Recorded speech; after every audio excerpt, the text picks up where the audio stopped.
اصطفیٰ اما بعد۔ بہت سے حضرات جمعۃ المبارک کی تاریخ سے ناواقف ہیں، چنانچہ زمانۂ جاہلیت کے اندر یوم الجمعہ کو یوم العروبہ کہا جاتا تھا۔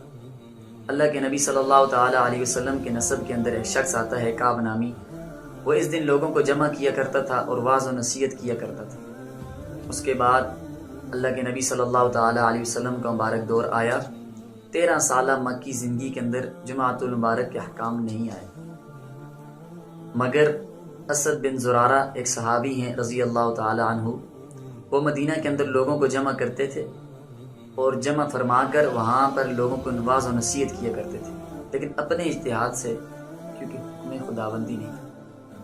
پھر اللہ کے نبی صلی اللہ تعالیٰ علیہ وسلم نے جب ہجرت فرما کر مکہ سے مدینہ تشریف لے گئے، وہاں پر قباء کے اندر 14 دن قیام فرمایا، تو وہاں پر بھی اللہ کے نبی صلی اللہ تعالیٰ علیہ وسلم نے جمعۃ المبارک کی نماز ادا نہیں فرمائی، کیونکہ حکم نہیں آیا تھا۔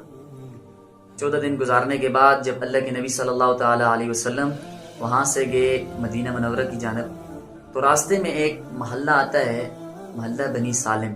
وہاں پر جب پہنچے تو دن تھا جمعہ کا، تو وہاں پر اللہ کے نبی صلی اللہ تعالیٰ علیہ وسلم نے جمعۃ المبارک کی نماز ادا فرمائی، خطبہ بھی دیا، اور ایسا بہترین خطبہ دیا فصیح و بلیغ انداز کے اندر کہ اس خطبے کا نام خطبہ تقوی بھی ہے اور خطبہ جمعہ بھی ہے۔ خطبہ تقوی اس لیے کہا جاتا ہے کہ اس کے اندر اللہ کے نبی صلی اللہ تعالیٰ علیہ وسلم نے تقوی کے اوپر بات فرمائی۔ حالانکہ قریب ہی کے اندر 13 سال مکہ مکرمہ کے اندر اللہ کے نبی صلی اللہ تعالیٰ علیہ وسلم پر بہت سے ظلم ہوئے، مگر اللہ کے نبی صلی اللہ تعالیٰ علیہ وسلم نے ظلم کا تذکرہ نہیں فرمایا، بلکہ طہارت کا اور تقوی کا بیان فرمایا۔